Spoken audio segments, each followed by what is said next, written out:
No início o universo era denso e quente. Após bilhões de anos houve a expansão e de repente a Terra esfriou. Os autótrofos surgiram, neandertales, ferramentas, a muralha da China. Matemática, ciências, história e o mistério ficou.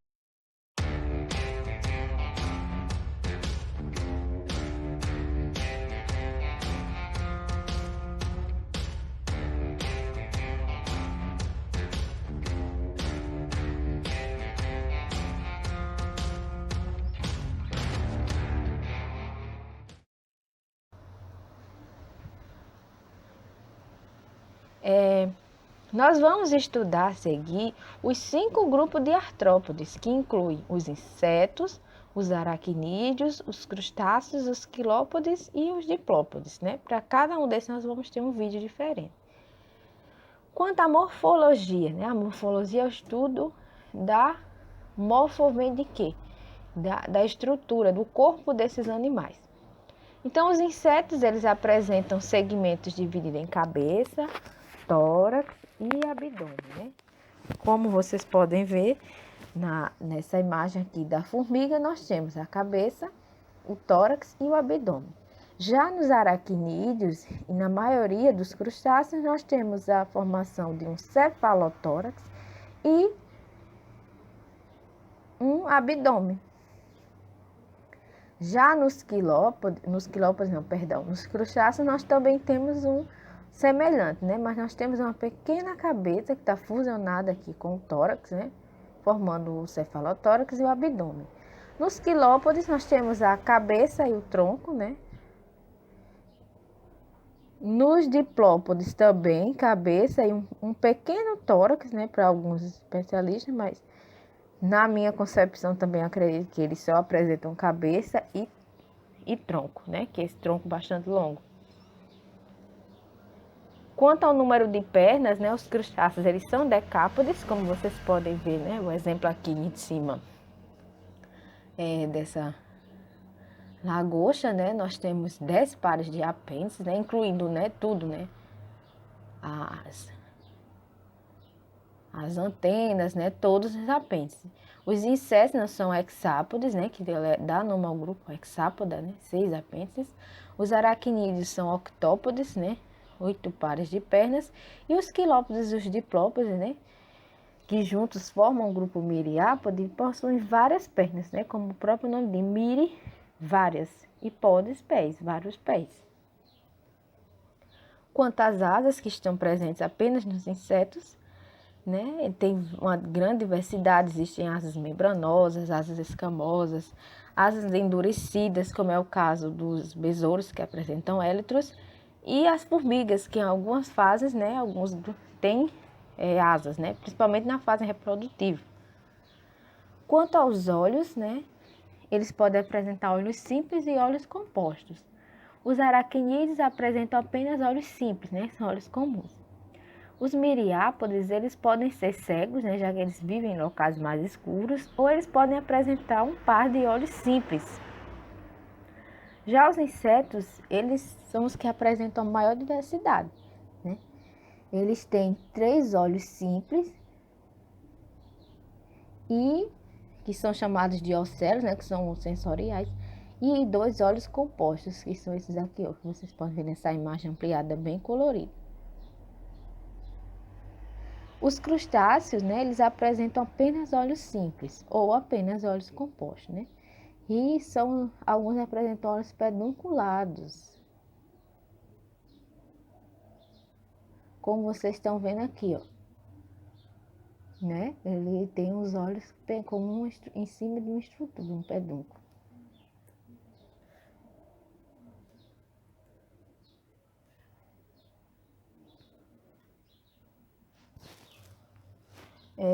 No caso dos insetos, né, o olho composto, ele é formado por omatídeos, e cada omatídeo ele capta uma pequena imagem.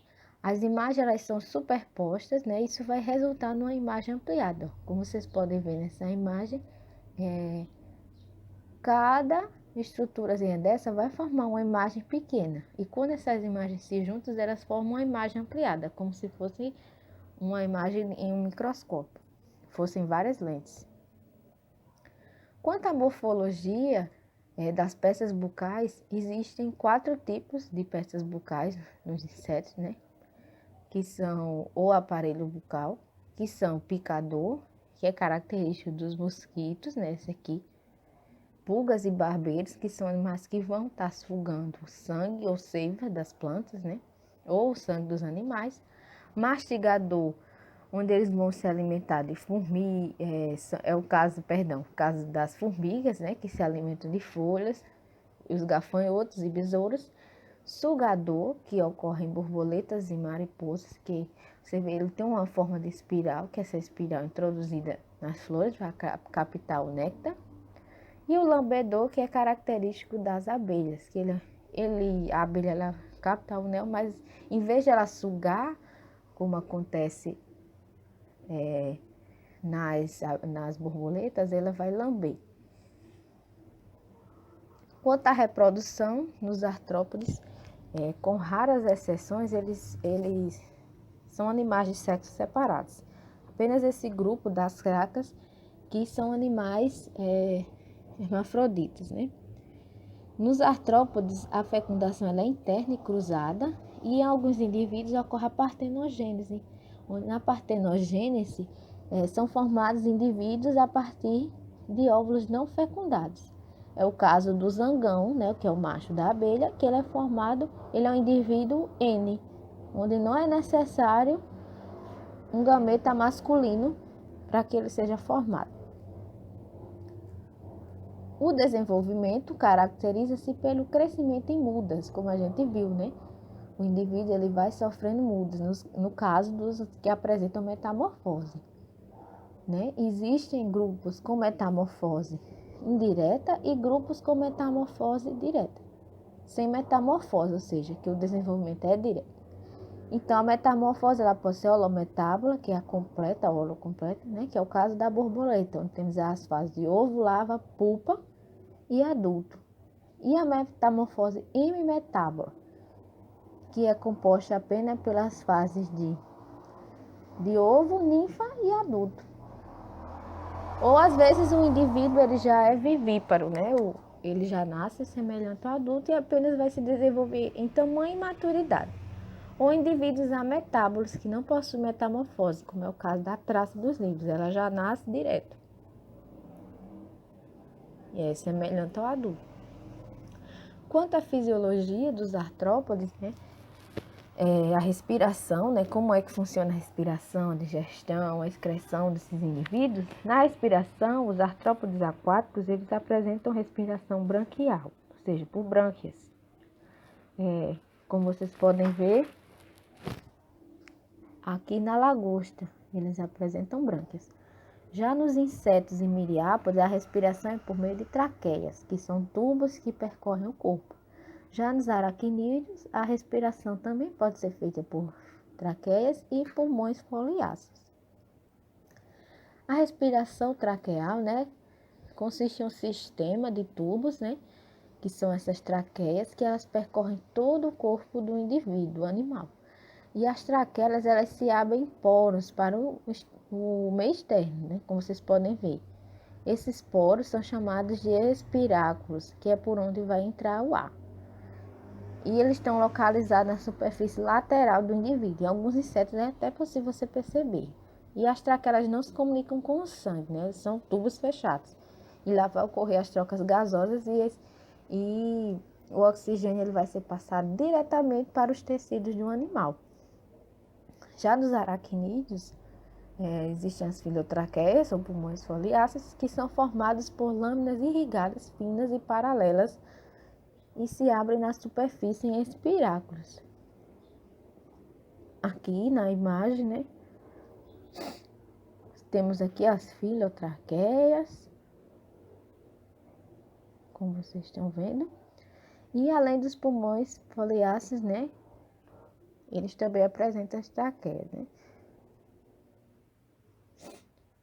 como nos insetos, só que diferente aqui, as traqueias delas são bem menores, né? A função maior é para os pulmões.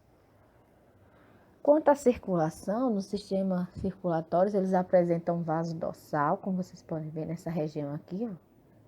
que para nós é como se fossem nossas costas, né? Não é um coração como o nosso, ele é um vaso que contorna todo o corpo. E é esse coração que vai impulsionar a hemolinfa, que é como a gente chama o sangue dos insetos, por todo o corpo. O sangue ele não está presente somente nos vasos, né?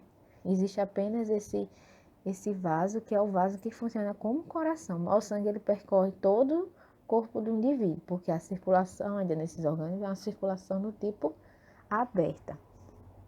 A excreção, né, tanto nos insetos quanto nos miriápodos, é feita através dos túbulos de Malpighi, que eles vão fazer a coleta dos resíduos que estão presentes no sangue, né, como se fosse o rim desses animais, e envia-os para a porção terminal do intestino, onde eles são eliminados juntos com as fezes. Então, essa estrutura aqui, ó, os túbulos de Malpighi, que parece um pequeno intestino. Tá vendo? E aqui tem a de outros organismos, que são as glândulas coxais, ó, que estão presentes nos aracnídeos.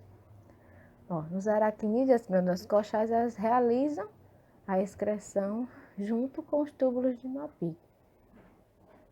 Elas têm uma ação conjunta.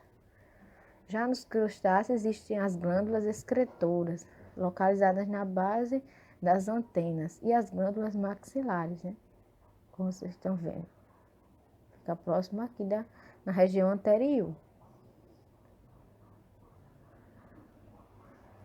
E o sistema nervoso, né? No caso dos insetos, o sistema nervoso ele é ventral, ao contrário do sistema circulatório, né? E ele vai apresentar gânglios cerebrais, que eles estão concentrados aqui, nessa região anterior. Aqui nas aranhas nós também temos a concentração formada um cérebro, né, na região anterior. E nos crustáceos, né, nós temos que já é diferente. Nós temos a presença de um gânglio cerebral, que é esse cordão aqui preto, que ele segue, esse gânglio segue por todo o corpo, né, onde vai levar os impulsos nervosos. Quanto aos grupos ancestrais, né, a condição primitiva dos artrópodes é possuir apêndices semelhantes em cada segmento. Nós vimos que os insetos, eles apresentam, os insetos não só os insetos, né? Os artrópodes, todos eles apresentam essa segmentação. Então, nas formas mais derivadas, que são os indivíduos que nós conhecemos hoje, esses apêndices eles foram especializados, esses segmentos. E houve a fusão de alguns segmentos. Já no indivíduo mais ancestral, nós vemos que os segmentos são bem semelhantes. E vemos que a evolução desses organismos, né, foi de que cada um desses segmentos foi especializando em uma função diferente.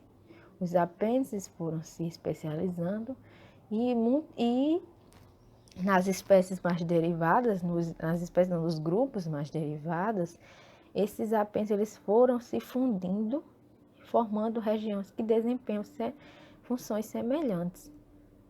Então, aqui é um ancestral hipotético dos artrópodes, né? Que surgiu o grupo dos miriápodes, esses são os trilobites, que é um grupo extinto, os aracnídeos, crustáceos e os insetos. Então, pessoal, essa foi a nossa aula sobre introdução aos artrópodes. Espero que vocês tenham gostado e a nossa próxima aula é sobre os aracnídeos, tá? Então, obrigado pela paciência de vocês e até a próxima aula.